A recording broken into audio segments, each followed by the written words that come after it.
Oi, gente, bom dia. E aqui estamos na página 433. Veja se vocês acham aí. A gente vai começar pelo parágrafo, visto que os sonhos, vocês acham aí. E aí, se alguém souber em que página que está no PDF, vocês colocam aqui para mim também, por favor. Acharam aí? Vou começar. Visto que os sonhos de extração ou perda de dente são interpretados pela crença popular como indicação da morte de um parente, mas a psicanálise lhes concede tal significado apenas no sentido paródico acima aludido. Incluirei aqui um sonho de estímulo dentário, comunicado por Otto Henrique. Um colega que vem se interessando cada vez mais pelos problemas da interpretação dos sonhos me enviou o seguinte relato sobre o tema dos sonhos de estímulo dentário. Sonhei recentemente que estava no dentista. Ele usa a broca num dente posterior da minha mandíbula e trabalha tanto nele que o dente se torna imprestável. Então, ele o pega com um alicate e o arranca, com uma facilidade que me surpreende. Diz que não devo me preocupar, pois não é o dente tratado, e o coloca na mesa, onde o dente, que agora me parece é um incisivo superior, se desfaz em várias camadas. Eu me levanto da cadeira de cirurgia, me aproximo com curiosidade, e, interessado, faço uma pergunta médica. Enquanto separa os pedaços do dente, totalmente branco, e os esmaga, pulveriza, como um instrumento, o médico me explica que isso tem a ver com a puberdade e que os dentes só saem com tamanha facilidade antes da puberdade. No caso das mulheres, o momento decisivo para isso seria o nascimento de um filho. Perceba então, acho que meio dormindo, que esse sonho foi acompanhado de uma poluição, mas não posso dizer com certeza em que instante do sonho ela ocorreu. O mais provável para mim é que tenha sido quando o dente foi extraído.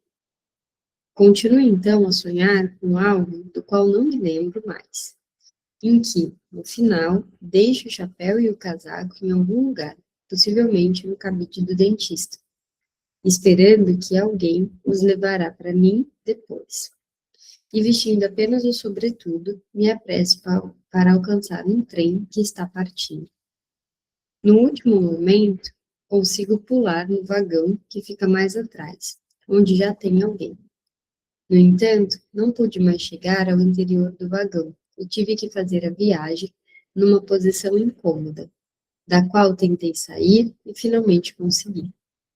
Atravessamos um túnel longo, quando dois trens, vindos no sentido contrário, atravessam o nosso trem como se esse fosse o túnel, como se eu estivesse fora. Olho por uma janela do vagão. Os seguintes eventos e pensamentos do dia anterior se oferecem como um material para a interpretação desse sonho. 1. Ele estava realmente em tratamento dentário, e na época do sonho sentia dores constantes no dente da mandíbula que é escavado no sonho, e no qual o dentista realmente trabalhava havia mais tempo do que era do meu agrado. Na manhã do dia do sonho, eu havia retornado ao dentista por causa das dores. Ele me propôs extrair um dente da mandíbula, mais outro que não, mais outro que estava sendo tratado. Provavelmente a dor era causada por aquilo. Era um dente do siso que estava nascendo. Nessa ocasião, eu lhe fiz uma pergunta relativa à sua consciência médica.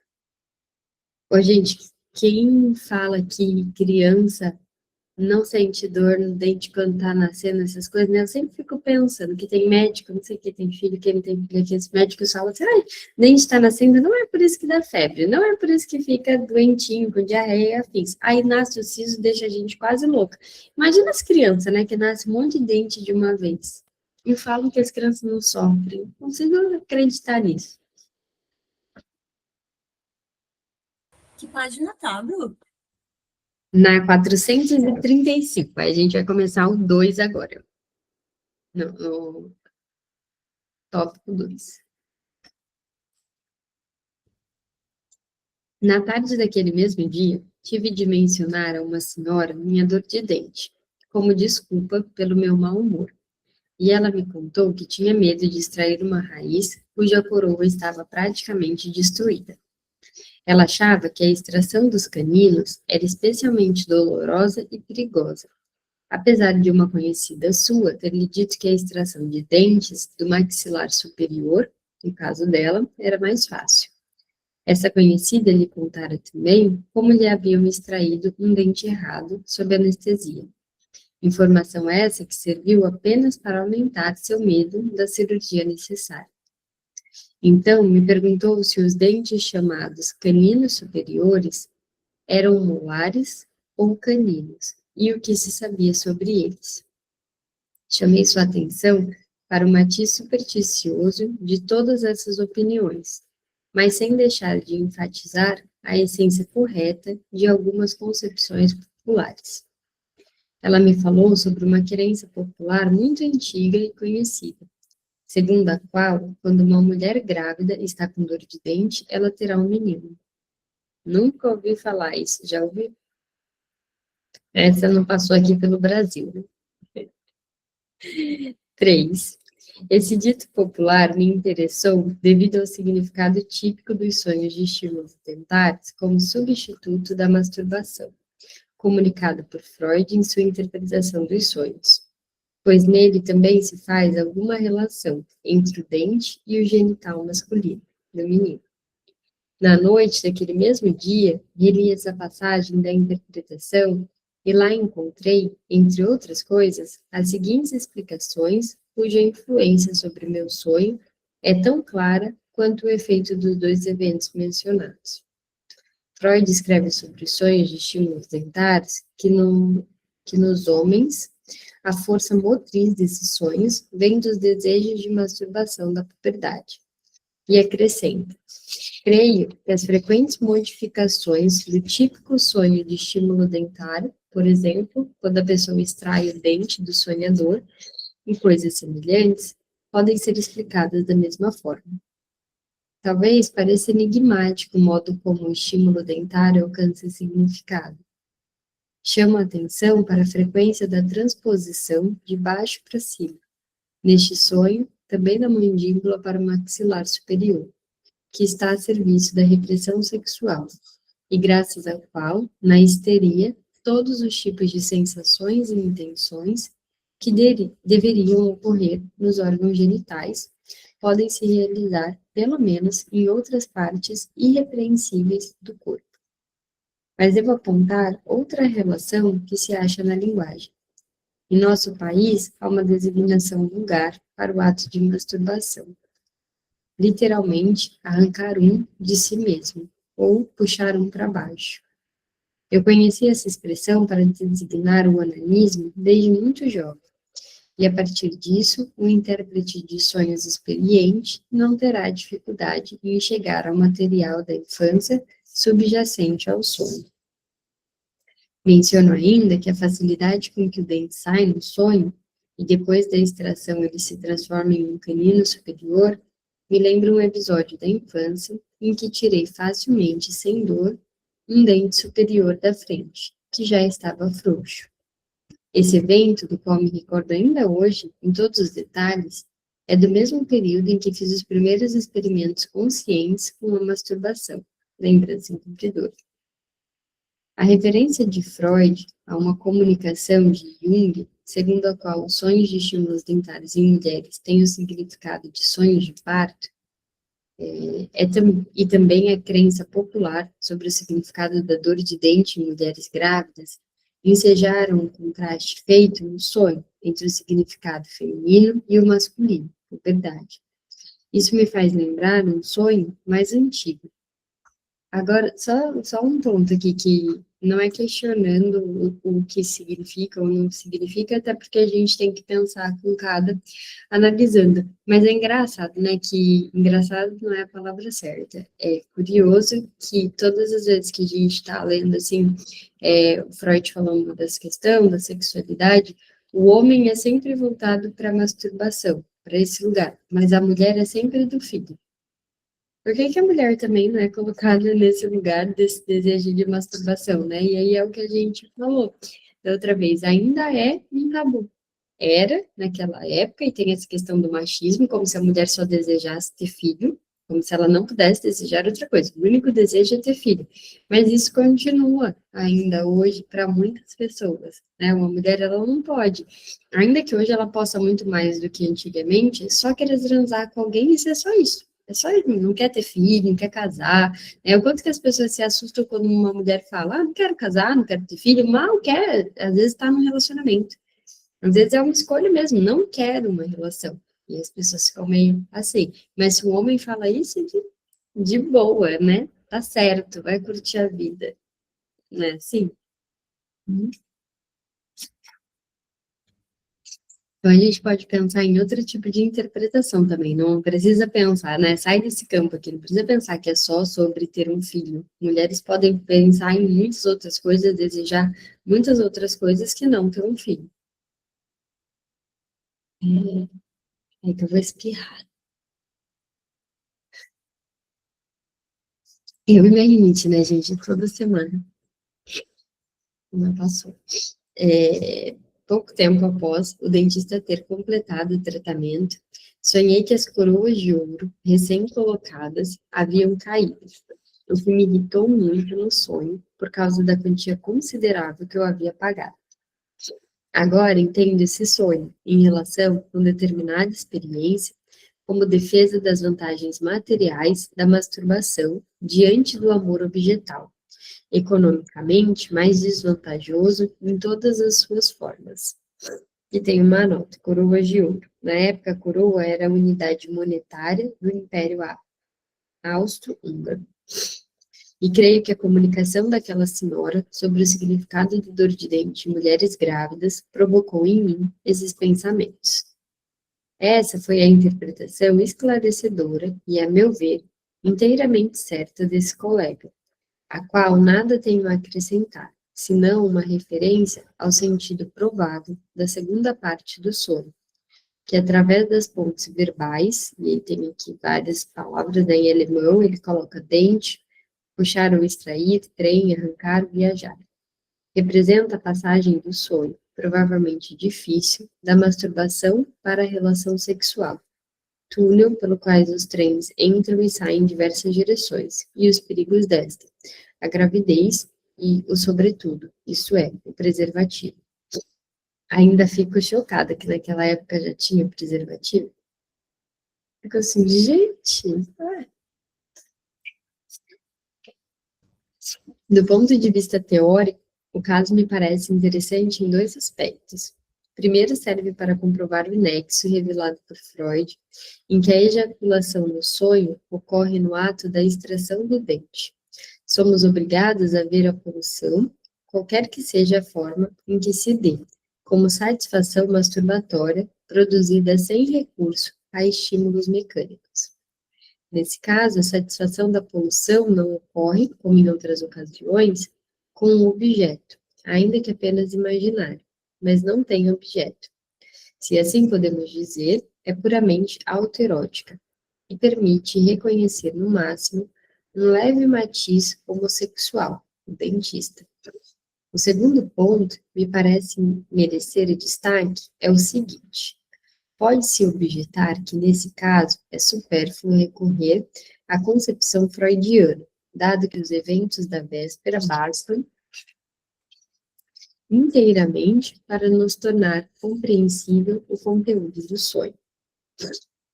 A visita ao dentista, a conversa com a senhora e a leitura da interpretação dos sonhos explicam suficientemente como produz esse sonho o indivíduo adormecido, perturbado pelas dores de dente, também à noite. É possível até dizer que o sonho afastaria a dor que perturba o sono, representando a extração do dente que dói e, ao mesmo tempo, cobrindo a temida sensação de dor com alívio.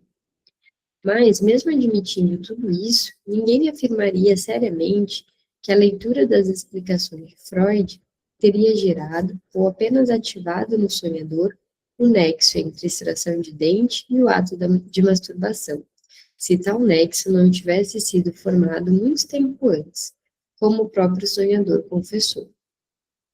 O que pode ter avivado essa relação, além da conversa com a senhora, é revelado numa comunicação posterior do sonhador, segundo a qual, ao ler a interpretação de sonhos, por razões compreensíveis, ele não se dispôs a crer nesse significado típico dos sonhos de estímulo dentário, e desejou saber se isso valia para todos os sonhos desse tipo.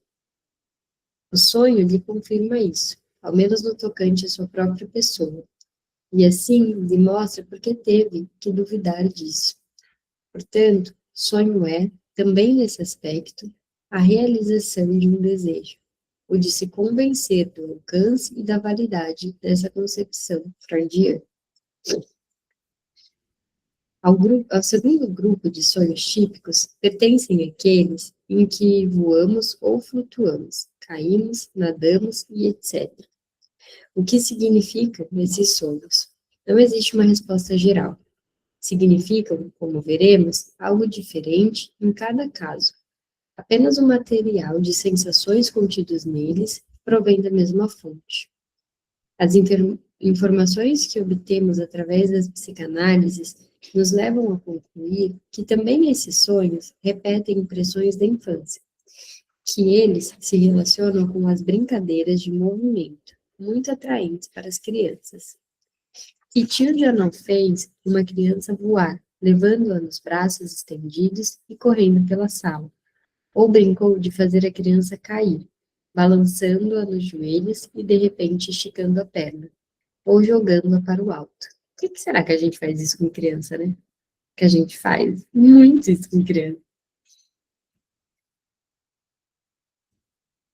As crianças gritam de alegria e exigem incansavelmente uma repetição, sobretudo quando sentem um pouco de medo ou vertigem. E a gente já com os braços acabados, né? E eles ficam de novo, de novo, de novo.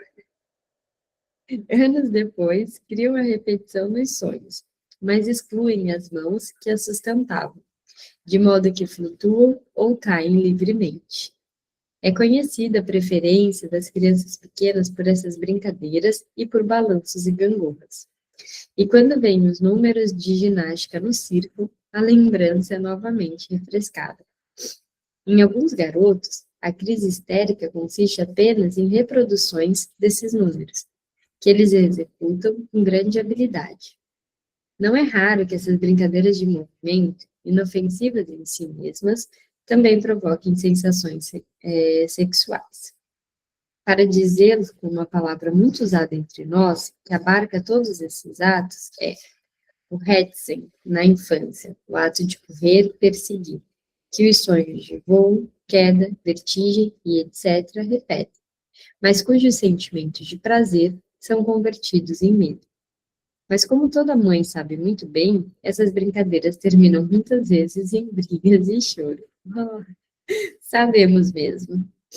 Portanto, tenho boas razões para rejeitar a explicação segundo a qual os sonhos de voar e cair são provocados por sensações de nossa pele durante o sono, pelo movimento de nossos pulmões e etc. A meu ver, tais sensações são reproduzidas com base na lembrança a que o sonho se refere. São parte do conteúdo do sonho, e não fontes do sonho. Tem uma nota acrescentada em 1930. Por causa do contexto, repeti aqui 2 parágrafos sobre os sonhos de movimento. Esse material, consistindo em sensações de movimento do mesmo tipo, provenientes da mesma fonte, é usado para representar os mais variados pensamentos oníricos.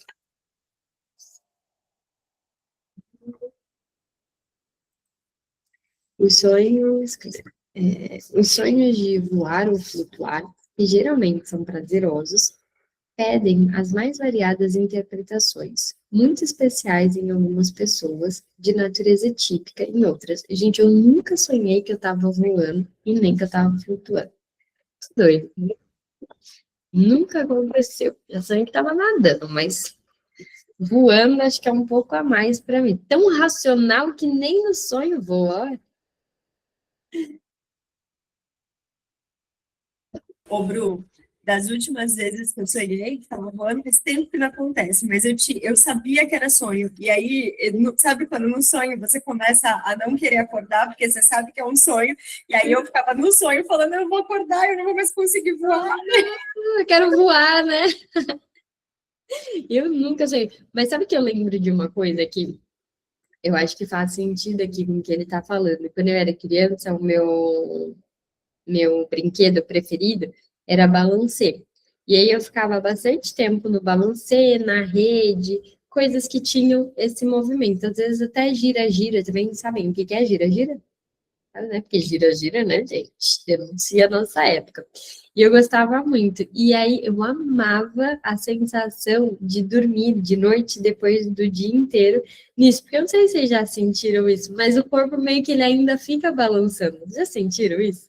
É igual quando você pula num pula-pula, e aí quando você pisa no chão, parece que você ainda tá pulando. Fica essa sensação. Nossa, eu lembro que eu amava, ficava me balançando um tempão só pra noite, quando eu ia dormir, ficar com aquela sensação de que isso ainda estava acontecendo. Então, não é um sonho, né? Mas era uma sensação que eu amava. Uma das minhas pacientes sonhava frequentemente que estava flutuando acima da rua em determinada altura, sem tocar no chão. Ela era de baixa estatura e temia alguma contaminação causada pelo trato com as pessoas. Seu sonho de flutuação realizava seus dois desejos, elevando seus pés acima do chão e erguendo sua cabeça para as regiões mais altas. Em outras sonhadoras, o sonho de voo expressava um anseio.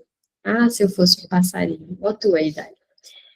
Outras se transformavam em anjos durante a noite, sentindo falta de serem chamadas assim durante o dia.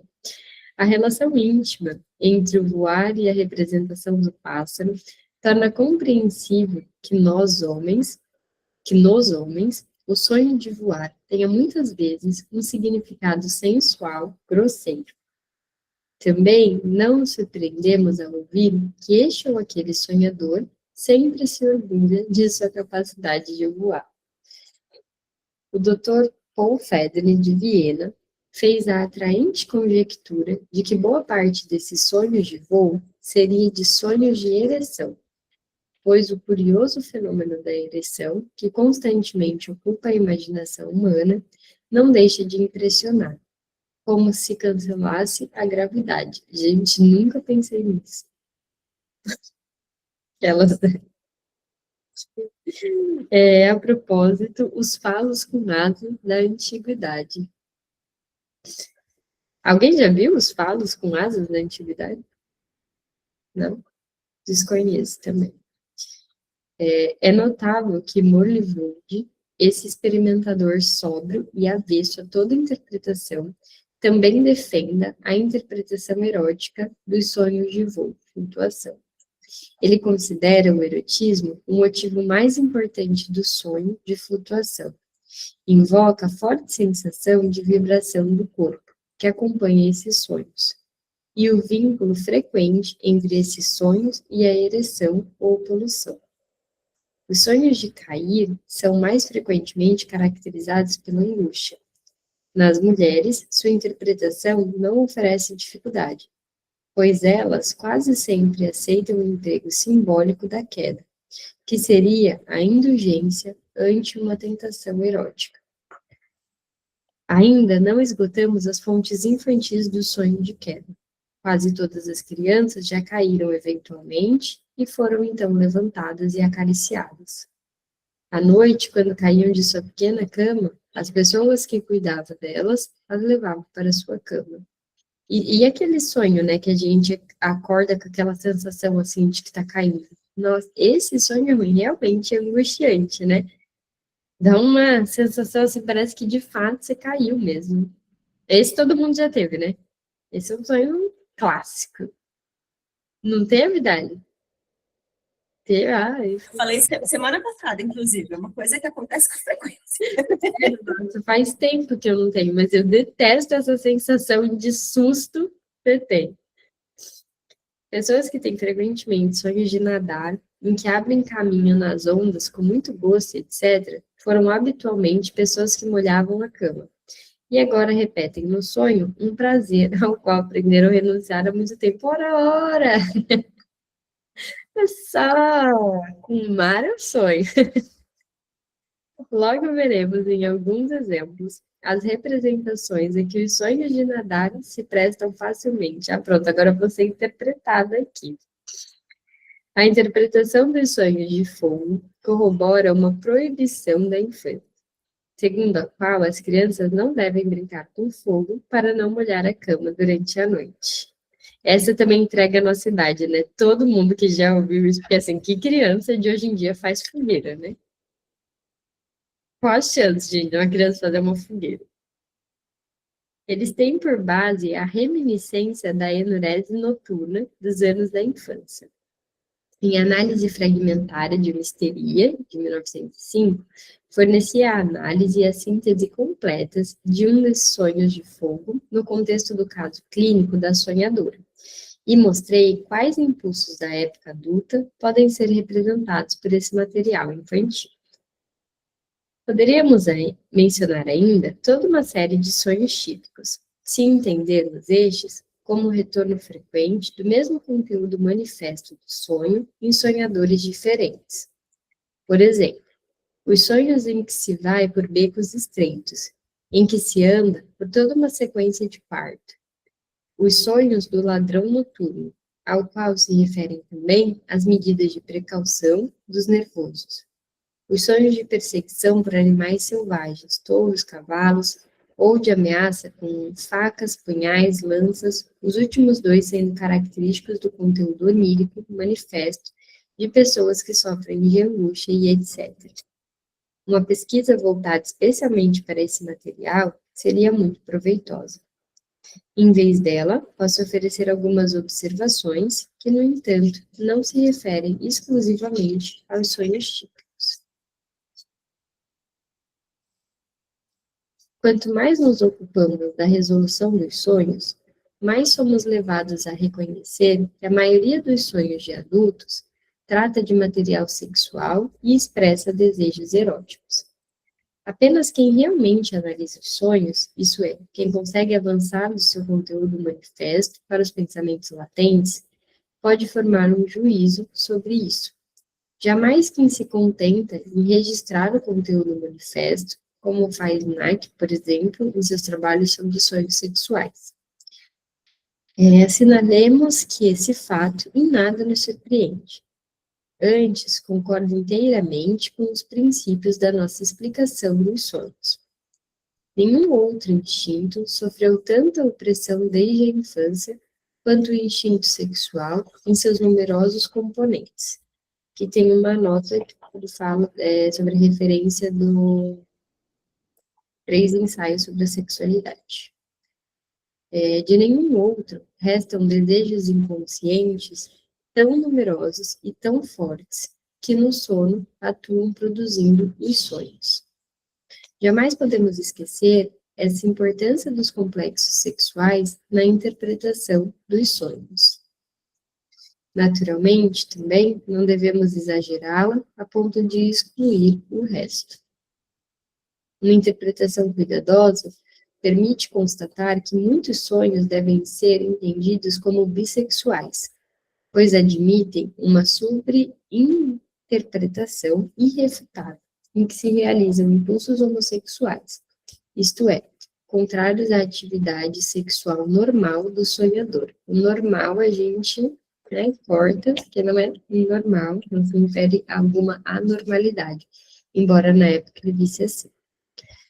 Mas afirmar, como fazem Stekel e Adler, aí é que ele coloca os trabalhos, de quando eles falaram disso, que todos os sonhos devem ser interpretados como bissexuais parece-me uma generalização indemonstrável e improvável, que não defendo.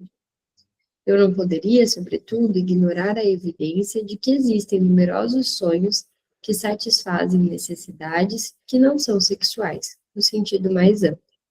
Os sonhos de fome e sede, os sonhos de comodidade e etc.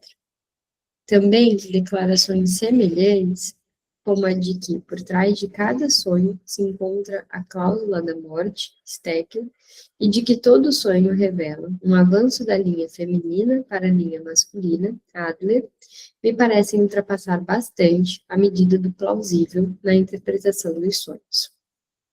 A afirmação de que todos os sonhos requerem uma interpretação sexual, criticada incessantemente na literatura sobre o tema, é alheia à minha interpretação dos sonhos. Não se encontra em nenhuma das 7 edições desse livro e contraria de forma evidente o conteúdo restante dele. Já afirmamos em outro lugar que os sonhos, especialmente inofensivos, sempre incorporam desejos eróticos grosseiros, e poderíamos confirmar isso por inúmeros exemplos novos. Mas também muitos sonhos que parecem indiferentes, que não revelam nada de peculiar em nenhum sentido, após a análise, remontam a desejos inquestionavelmente sexuais e muitas vezes de um tipo inesperado. Por exemplo, quem suspeitaria, antes do trabalho da interpretação, um desejo sexual no seguinte sonho? O sonhador relata: há, entre 2 palácios imponentes, uma pequena casa, um tanto recuada, que tem as portas fechadas. Minha esposa me leva pela rua até a casinha, empurra a porta e eu entro rápido e facilmente num pátio inclinado. Quem tiver alguma prática na tradução dos sonhos, lembrará imediatamente que adentrar aposentos estreitos, abrir portas trancadas é um dos símbolos sexuais mais comuns, e descobrirá, nesse sonho com facilidade, a representação de uma tentativa de coito por trás, entre as 2 nádegas imponentes do corpo feminino. Olha, sabe até onde quer, né? Não é só quem quer, sabe até onde. Um corredor estreito e inclinado é naturalmente a vagina. A ajuda. Ai, gente, eu dou risada, porque assim, para falar da vagina, né? Tipo, a vagina, mas para falar, né, fala entre as nagens. O receio. Ajuda atribuída à esposa do sonhador e impõe a interpretação de que, na realidade, apenas a consideração pela esposa o impedia de fazer essa tentativa. E foi revelado que, no dia do sonho, uma jovem doméstica havia começado a trabalhar na casa do sonhador. Esta lhe agradara muito e lhe dera a impressão de que não rejeitaria uma aproximação desse tipo. Tradicional família brasileira. A pequena casa entre os 2 palácios vem da reminiscência do castelo de Praga e alude à moça, que era dessa cidade. Quando insisto com os pacientes sobre a frequência do sonho de Édipo, de desejo de ter relações sexuais com a própria mãe, eles respondem: não consigo me lembrar de um sonho desse tipo, mas logo em seguida emerge a lembrança de outro sonho, irreconhecível e indiferente, que se repetiu com frequência, e a análise mostra que é um sonho do conteúdo igual, ou seja, um sonho edípico. Posso garantir que os sonhos de relações sexuais com a mãe são muito mais frequentes em sua forma dissimulada do que os sonhos francos. Tem uma nota bem grande, acrescentada em 1911. Publiquei um exemplo típico de um sonho de Édipo, dissimulado no número 1 da, e aí tem aqui o nome da revista, nem era revista na época, né, acho. Otto Henke, com a interpretação minuciosa no número 4, apresentada em 1914. Para outros sonhos edípicos dissimulados, em que predomina o simbolismo do olho, ver Henke, 1913. Na mesma publicação, há trabalhos sobre sonhos de olhos e simbolismo do olho de Eder Firenze e Hitler. O enceguecimento no mito de Édipo, em outros lugares, representa a castração, apresentado em 1911. Os antigos não desconheciam a interpretação simbólica dos sonhos de Édipo não dissimulados. Sabe-se de um sonho de Júlio César, em que ele teve relação com a mãe, e que os intérpretes dos sonhos entenderam como sinal propício para a conquista da terra, Mãe Terra. Igualmente conhecido é o oráculo feito aos Tarquínios, segundo o qual seria senhor de Roma quem beijasse a mãe primeiro, o que Brutus entendeu como uma referência à Mãe Terra. Beijou a terra, dizendo que era mãe comum de todos os mortais. Acrescentado em 1914. O sonho de Hípias, relatado por Heródoto. Hípias, porém, conduziu os bárbaros para Maratona, após ter, na noite anterior, um sonho em que lhe parecia deitar com sua própria mãe. Desse sonho concluiu que voltaria para Atenas, retomaria o governo e morreria idoso em sua pátria. Acrescentado em 1911. Esses mitos e interpretações apontam para um conhecimento psicológico correto. Descobri que as pessoas que se sabem preferidas ou privilegiadas pela mãe demonstram na vida aquela confiança especial em si mesmas, aquele otimismo inabalável, que não raramente parece heróico e conduz ao sucesso real. Olha que coisa bonita isso, né? Porque isso é uma verdade. Não no sentido de ser privilegiada, né, pela mãe ou de ser preferida, mas de ser amada, né? E aí a frase lá dele, como ficam seguras as pessoas que se sabem amadas, né? Que a frase não é exatamente essa, mas da gente saber que diferente. E a gente na clínica vê isso, né? Como faz diferença mesmo uma pessoa quando ela se sente amada. Exemplo acrescentado em 1925. Exemplo típico de um sonho de Édipo disfarçado. Um homem sonha. Ele tem uma relação secreta com uma mulher que outro homem quer desposar. Ele teme que este descubra a relação e o casamento não se realize. Por isso o trata com muito carinho. Ele o abraça e o beija. Os fatos da vida do sonhador coincidem com o teor desse sonho no único ponto. Ele mantém uma relação secreta com uma mulher casada. E uma observação ambígua do marido, que é seu amigo, o levou a suspeitar que ele pode ter percebido algo. Na realidade, porém, existe algo mais não mencionado no sonho, mas que fornece a chave para a compreensão. A vida do marido está sendo ameaçada por um mal orgânico. Sua esposa está preparada para a possibilidade de sua morte súbita. E nosso sonhador tem a intenção consciente de se casar com a jovem viúva após o falecimento do marido. Devido a essa situação externa, o sonhador se vê transposto para a constelação do sonho de Édipo. Em seu desejo, ele pode matar o marido para ganhar a mulher. Seu sonho expressa esse desejo numa deformação hipócrita. Em vez de mostrar que ela já está casada com outro, afirma que outro ainda pretende se casar com ela, o que corresponde à sua própria intenção secreta.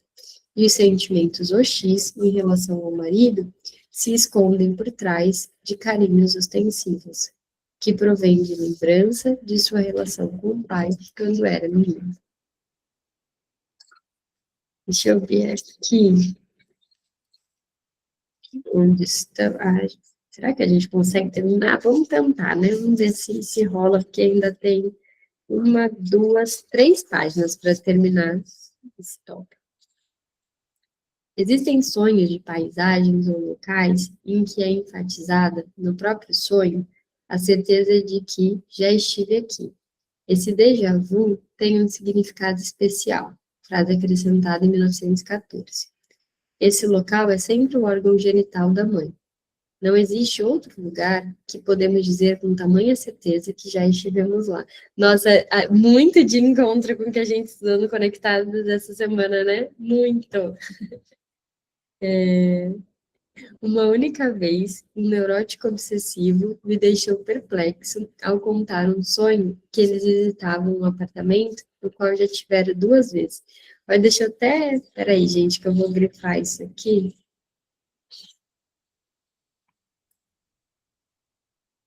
Pronto.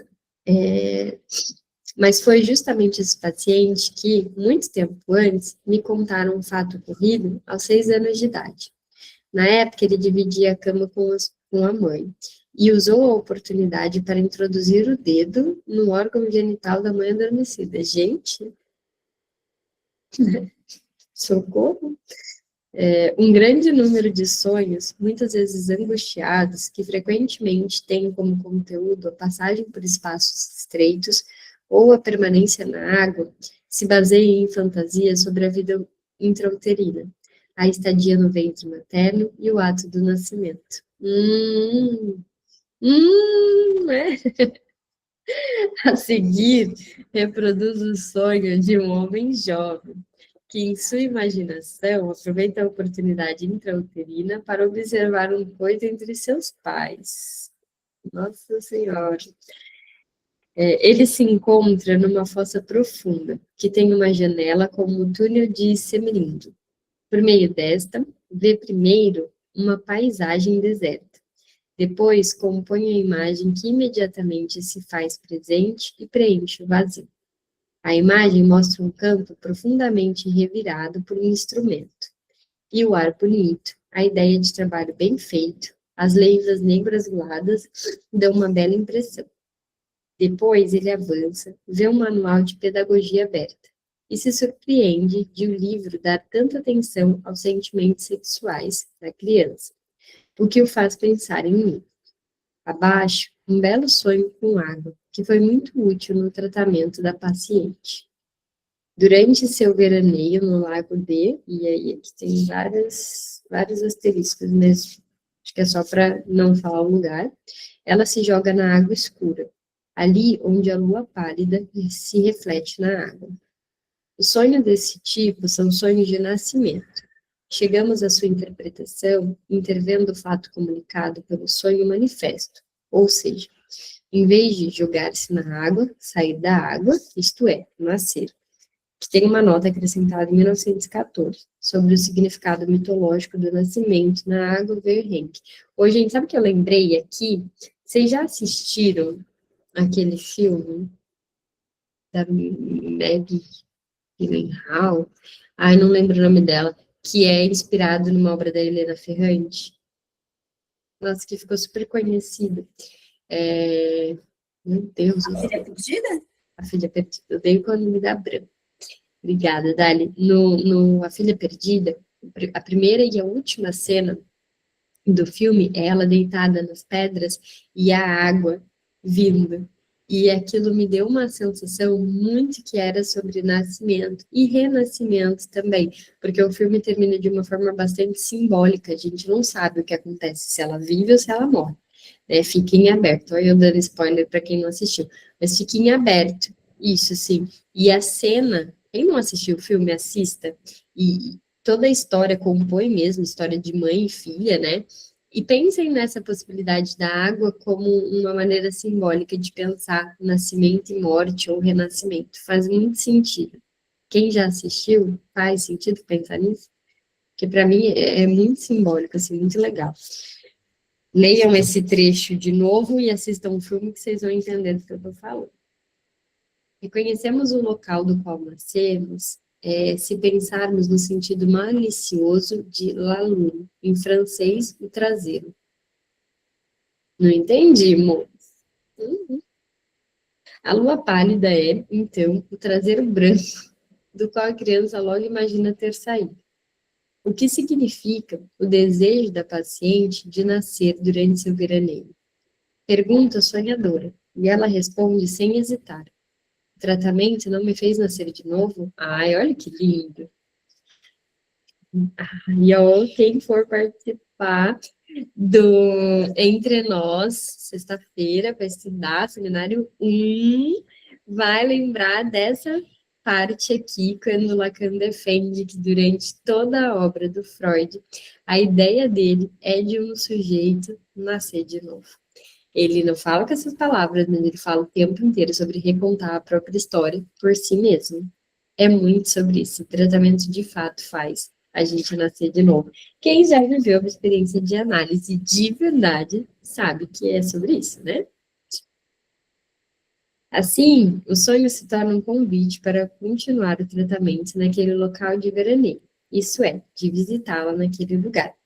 É possível também que ele contenha uma tímida alusão ao desejo de se tornar mãe. Aqui uma nota acrescentada em 1909. Somente depois pude apreciar a importância dos pensamentos e fantasias inconscientes sobre a vida no ventre materno. Eles contêm a solução para o medo singular de tantas pessoas de serem enterradas vivas. Interessante também, né, isso aqui. E também a mais profunda justificativa inconsciente da crença numa vida após a morte, que nada mais é do que a projeção para o futuro dessa vida inquietante anterior ao nascimento. O nascimento é, por sinal, a primeira vivência de angústia e, portanto, fonte e modelo de angústia. Vixe atrás de eita, eita atrás de vixe, né? Deixa eu grifar isso aqui que eu gostei. Nossa, mas sabe que é mesmo, né, gente? Interessante pensar como é que um ser humano, a gente mesmo, ou pensando numa mulher grávida, vive dentro de outro. Cara, quando vocês param para pensar nisso, não é muito doido? Porque assim, no dia a dia, é normal, né? Uma mulher fica grávida ou uma criança nasce, tá? Mas assim, vocês já pararam real para pensar nisso, que um ser humano vive dentro de outro? É muito bom. Acho que a primeira vez que eu lembro, assim, de parar para pensar nisso foi quando a minha primeira amiga ficou grávida, assim. Sabe, tipo, eu já tinha convivido com pessoas grávidas, mãe, tia, né? Mas amiga, quando a minha primeira amiga ficou grávida, eu lembro de eu conversando com uma terceira amiga, assim, e a gente falava, meu, tem uma criança dentro dela, tá lá dentro dela. E a gente, assim, tipo, tá lá dentro. E, meu, você pensa assim, ó, a gente precisa respirar. A gente não fica 1 minuto, às vezes, sem desconforto embaixo d'água. Mas antes de nascer, a gente fica 9 meses. É um negócio muito, muito louco. Muito louco. Obviamente, existe toda uma explicação para isso, né, num sentido orgânico. Mas, ainda que tenha toda uma explicação orgânica da coisa, acho que é impossível não escapar para esse lugar de, gente, dá mesmo com uma pessoa morar em outra. Olha só que loucura. Eu ainda fico muito, sério, muito abismada, assim, quando eu penso. E aí eu já vivi a experiência de ficar grávida, né? Quando uma criança mexe dentro de você, quando começa a mexer, você pensa, nossa, é verdade. Porque até então, tipo, é uma barriga, mas você não tem uma noção. Você pensa, meu Deus, é verdade, existe alguém mesmo ali. E quando é que a criança nasce? Que tu vê um ser humano, e tu pensa, esse ser humano saiu de mim. Olha, eu poderia passar horas descrevendo essa sensação do quanto é louco, e aí propondo reflexão do quanto é louco uma criança nascer de dentro de você. E não só quando nasce, né? Porque tem 5 anos aí, às vezes eu olho para ele e eu penso, meu Deus, fui eu que fiz. Tipo, meu Deus, essa coisica é minha.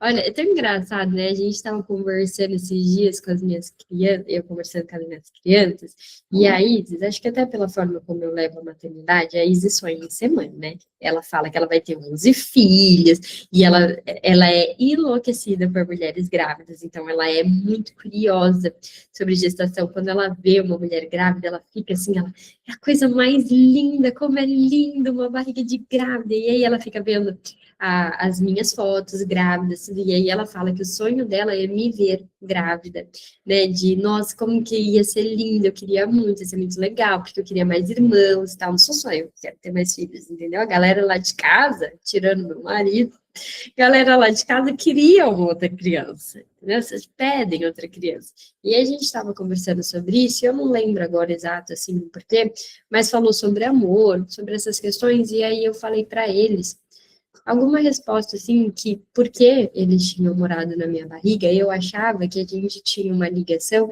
que com mais ninguém é possível que eles tenham. Ah, lembrei, estava falando também de, porque perguntou se doía para nascer, como é que era e tal, né, se eu senti dor quando eles nasceram, como é que era, e aí eu falei, até hoje, quando vocês se machucam, eu não sei se vocês aí, mães, já sentiram isso, mas eu sinto o útero contrair, assim, me dá uma dor. Gente, eu não tinha zero problema com machucado, com sangue, com nada disso. Hoje em dia eu não posso ver sangue. Se for das minhas crianças, eu passo mal de verdade. Pode ser assim, é uma gota de sangue, é muito doido, porque eu nunca tinha tido esse problema. Para mim era muito ok ver alguém sangrando e tal. Hoje eu passo mal, assim, de me dar uma fraqueza, sei lá, falta força mesmo, assim, uma coisa bem, dá um gelo.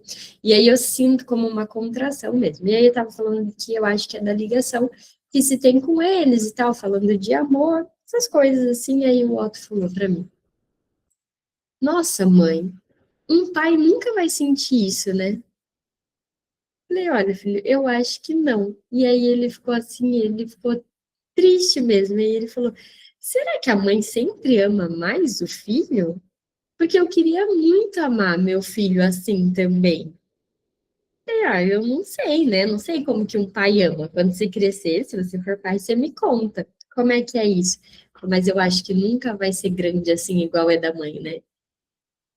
Aí eu já não sei, depende da mãe, depende do pai, depende da coisa. E aí ele ficou olhando assim, e aí isso voltava de, mas eu nunca vou poder ficar grávida. E não vai. Até o momento, até o que a gente conhece de história e tudo. E eu acho que ele estava falando dessa ligação, ainda que ele não saiba do que ele estava falando especificamente, mas é disso, ele nunca vai saber qual que é a sensação de ter um filho que saia dele. E claro que a gente não está dizendo que isso é amor, não é essa a minha ideia aqui, porque muitas mães têm filhos que não saíram delas e amam os filhos, e muitas mães que tiveram filhos que saíram delas não amam os filhos, né? Não é disso que eu tô falando, mas de olha como é questionável para as crianças e para os sujeitos o que é uma pessoa viver dentro da outra. O quanto que isso pode ser grandioso de interpretação e significado, o quanto que isso também para o homem é. E aí, não, de novo, né, não é defendendo homens e afins assim, mas fico pensando de o homem demora muito mais mesmo para se dar conta da criança do que a gente, né? E eu acho que isso passa pelo processo de gestação. Eu lembro que o Caio falava assim com a barriga, né? Tipo, tinha uma interação, mas nunca, nem de longe, ele vai poder sentir o que é isso, né? Eu acho que ele só se torna pai, só se tornou pai, e falando do específico dele, quando ele viu as crianças. Porque até então, tipo, ele era aquele que cuidava de mim grávida, mas não era cuidar das crianças. Enquanto a gente grávida, nesse lugar de desejo, já é mãe desde quando se sabe da criança. De novo, desse lugar de desejo, né? Não estou dizendo de todas as mulheres, não é isso mesmo. Uma mãe que deseja, às vezes, se reconhece já sendo mãe antes da criança nascer. E o pai, eu acho que ele só se dá conta quando nasce. Mas aqui também, né, gente, estou dizendo do achismo, da interpretação que eu faço. Ah, aqui a Pan colocou hoje. Eu vi uma pessoa falando: uma mãe vira mãe quando descobre que está grávida e um pai quando vê o bebê. Eu sempre acho bem delicado a gente falar isso, porque parece que a gente está dizendo que só é mãe quando engravida, e eu não acho isso. Eu acho que uma. Mas aí, se a gente levar para outros termos, talvez uma mãe se sinta mãe quando ela decide que quer ter um filho, e um pai só no dia a dia. Vocês fazem. Eu acho que é no sentido de gestar a ideia. Gestar a ideia de ter esse Parecer, né? bebê. Hum. Eu não sei se já tiveram experiência com isso, assim, mas da gente acompanhar pessoas que estão em fila de espera da adoção, tem uma diferença também da mulher e do homem nessa colocação, assim, de como que eles interagem. Muito frequente, a mulher muito mais ali naquele processo, buscando informação e pensando em mil coisas. Geralmente é a mulher que traz inúmeros questionamentos, e o homem, tipo, está ali, tipo, não, eu quero. Mas ele fica mais distante, talvez. Eu acho que por toda uma construção cultural que se tem em torno disso. Mas uma mulher parece, quando tem o desejo, gestar um filho antes, né? Gestar, como a Pan traz aqui, gestar um filho muito antes de um homem. Um homem parece que precisa da criança ali real, né? E a gente parece que na ideia já começa a se construir alguma coisa.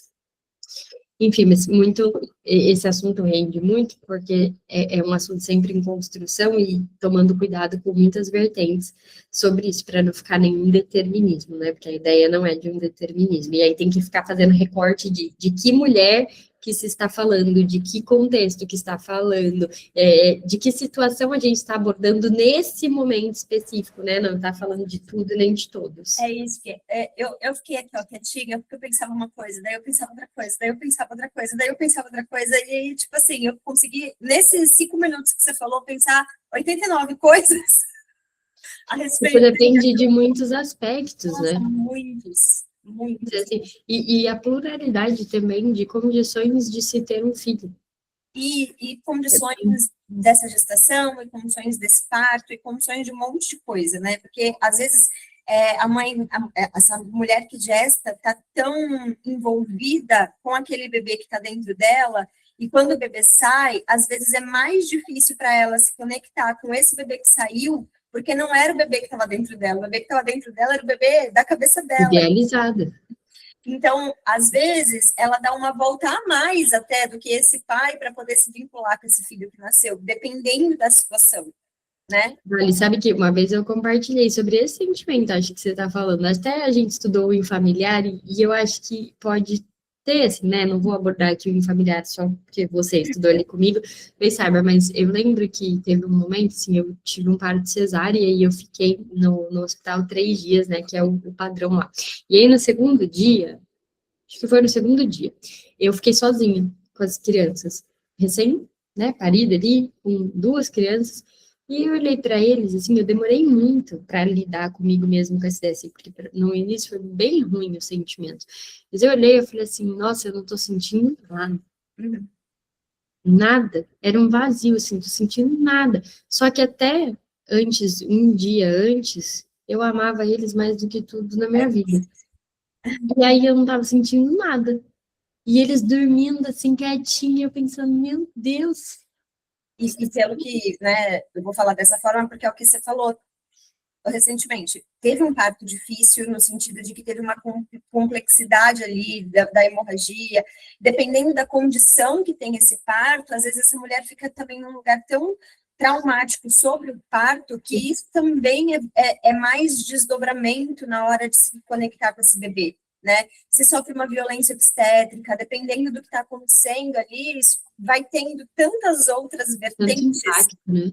muita coisa. Ainda mais hoje que a gente vive uma era de uma idealização do parto, porque, olha só, né, isso é uma associação bastante importante, assim, que você fez. Não foi meu caso, apesar de eu ter me frustrado, porque eu fiquei 12 horas em trabalho de parto, e não rolou, normal, porque, enfim, meu filho estava sentado, não ia dar, porque ele estava sentado, eu realmente tive que ir para cesárea, mas me frustrou, mas em nenhum momento meu parto foi um dia difícil, uma coisa difícil para mim, assim, e foi. Ele foi difícil. Em termos médicos, ele foi um parto desafiador e difícil. Eu tive complicações antes, durante, depois. Enfim, foi difícil, né, nesse contexto, mas para mim não foi. Foi tudo maravilhoso dentro daquilo que eu simbolizei como maravilhoso. Mas quando eu vi as crianças, era como se eu tivesse desconectado da realidade por algum tempo, assim, de nossa, não é tudo aquilo que falaram. E aí demorou algum tempo. Depois, né, no dia seguinte, eu cheguei em casa, e aí já foi outra coisa. E aí as coisas foram vindo, assim, de uma maneira muito diferente. E aí eu os amo hoje mais do que qualquer coisa na vida, mais do que eu já imaginei que eu pudesse amar alguém. E claro que eu estou falando agora de mim, não estou dizendo que toda mãe, né, veio isso. Mas teve esse buraco no meio de um sentimento de não sei aqui o que eu estou sentindo, que é diferente do que eu imaginei que eu sentiria. E isso foi assustador. Até pensei, nossa, será que não vai rolar de me vincular?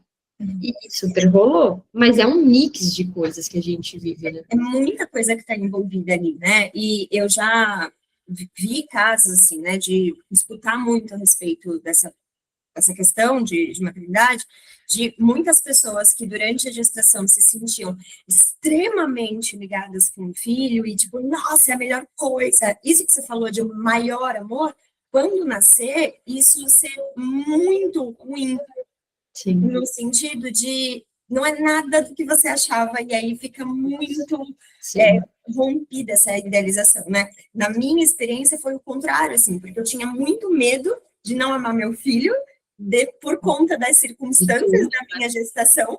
Então, eu passei a gravidez inteira pensando, será que eu não vou gostar dele? Será que eu não vou gostar dele? Será? E aí, para mim, foi muito mais rápido me vincular com ele do que para muitas pessoas que eu escuto, né? Eu tenho uma amiga que fala que ela só conseguiu sentir que ela amava o filho dela quando ele tinha 5 meses. E em nenhum momento ela foi, tipo, negligente, nada disso. Assim, cuidava super, mas isso que a gente fala mesmo.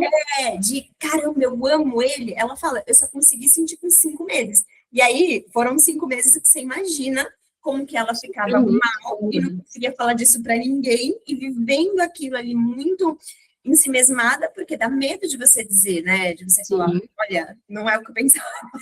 Julgamento, sabe, Dari? E também olha que importante, assim, falar isso pra gente sair de um lugar muito quadradinho, assim, das coisas, às vezes, que as pessoas acham. Já atendi um caso de depressão pós-parto, onde houve toda uma idealização e um desejo de gestação. Assim, durante toda uma gestação foi tudo maravilhoso, tudo muito feliz, tudo muito, muito de alegria, de eu desejei, eu queria, e desejado pelo casal parental, né, onde se queria muito, onde as coisas fluíram super bem, sem nenhum problema ali, né, dito, mas a partir do nascimento, uma depressão pós-parto bastante importante, inclusive com prejuízo para o bebê.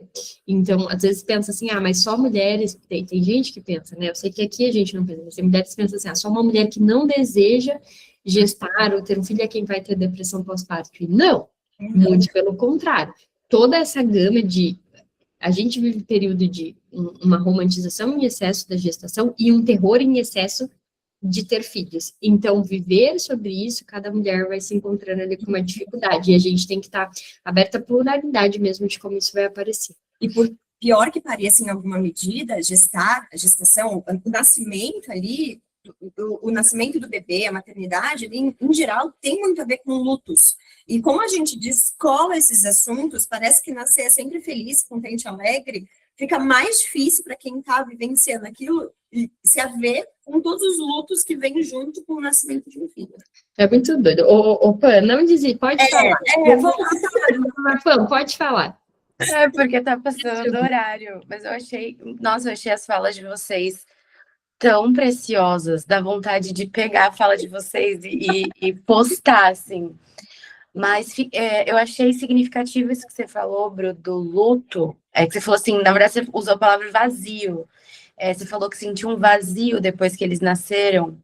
E eu fiquei pensando nesse vazio mesmo concreto, da barriga vazia. De fato, né? Porque, tipo, trazer um novo significado para essa barriga, né? E é muito louco como a gente também entende, acho que isso é uma extensão do que a gente entende enquanto amor também, né? Porque a gente entende amor enquanto algo muito dado, algo pronto, algo que já está garantido. E é muito louco pensar que não, que nem nessa... também, né? nem nessa hipótese de, tipo, algo que saiu de mim e enfim, veio do meu corpo, tá garantido que eu vou amar. E eu acho muito louco pensar nisso, assim. Achei... O medo e o julgamento que a gente faz, né, disso. Porque dá muito medo de compartilhar sobre isso. Tipo, né? Agora a gente está falando aqui, é muito natural falar, mas você pensa assim, como a Dali fala, né, do caso, tipo, da amiga dela, é muito doido uma mulher se colocar nessa condição de falar, pelo medo de julgamento. Opa, eu nunca tinha pensado nesse vazio da barriga, nossa. Não, Bru? Fiquei aqui, ó, caramba, né? No teu caso, não sei, né? Mas, assim, tem muita essa ligação. Tem um texto que é sobre esse momento, assim. É um texto, eu não sei nem de quem é a autoria, mas eu lembro que quando que eu li, logo depois do Luca nascer, e que, assim, nossa, me identificava muito com isso, né? E aí fala, tipo, o bebê tá perto, mas não tá dentro, sabe? Assim, tipo, é uma sensação, assim. Nunca fiz essa ligação que a Pan colocou, assim, que eu olhava para eles e pensava esse tipo desse vazio, ser o vazio da minha irmã, fez sentido, vou levar para análise. Depois traz algum recorte disso. Fiquei pensando, pô, obrigada, viu? Me valeu um insight. E olha, eu queria falar mais um monte aqui, mas eles têm que ir para a escola. Mas ainda também de um ponto que eu ia colocar de meu falo da Dália, assim, de compartilhar sobre isso. Cara, a gente vive num momento tão delicado de construção social, de todas essas mudanças, que ao mesmo tempo que dá medo de falar, de tipo sentir esse vazio, durante bastante tempo, tanto que eu demorei para falar, assim, de pai, dessas coisas, em rede social e tal, com amigas, porque eu tinha medo de falar da minha experiência e as pessoas me julgarem, porque foi muito feliz. E parece assim, até parece, mas real. Assim, quando as pessoas me falavam da amamentação, aí eu ficava assim, tipo, não vou falar, né? Eu menti, gente, é real, tá? Eu menti para pediatra das crianças durante um mês que eu tava dando mamadeira. E eu nunca dei mamadeira, mas eu tinha medo de falar que eu dava só o peito. Parece doido, né? Mas assim, foi tão tranquilo, tão feliz, que eu tinha medo de falar e as pessoas falarem, não, mentira. E aí eu fui tão feliz na gestação, tão feliz na amamentação, que parece que assim, que louca, fica romantizando. E isso também é muito difícil de você. Parece que tudo a gente tem que ser julgado, assim. Se foi feliz, porque foi feliz, tá romantizando. Se não foi feliz, olha só, tá botando o terror, né? Tá causando. E aí você fica meio naquele limbo, assim. Por isso que eu gosto muito da gente ter um espaço assim de vamos falando e vamos construindo, sem lugar de julgamento, para construir mesmo. Ouvir experiências diferentes, opiniões diferentes, faz a gente te abrir a cabeça. Hoje a gente tem tanto medo de dar a nossa opinião, de ser julgada, que às vezes fica até difícil você sair de uma posição de ignorância. Porque se não compartilha dúvida, se não compartilha uma opinião errada mesmo, não tem construção, né? A gente precisa desse espaço de falar até mesmo daquilo que está errado, para que outras pessoas possam ajudar a gente a construir um saber mais certo. Então, eu fico tão feliz, assim, de poder falar sobre isso, é um assunto que eu amo. Mas, ó, eu tenho que sair, porque eu tenho que fazer lancheira, uma criança e cabelo. Finalizamos na página 447, beleza? E aí a gente volta na próxima quinta. Obrigada pela companhia, eu amo estar aqui com vocês, muito. Beijo, até mais.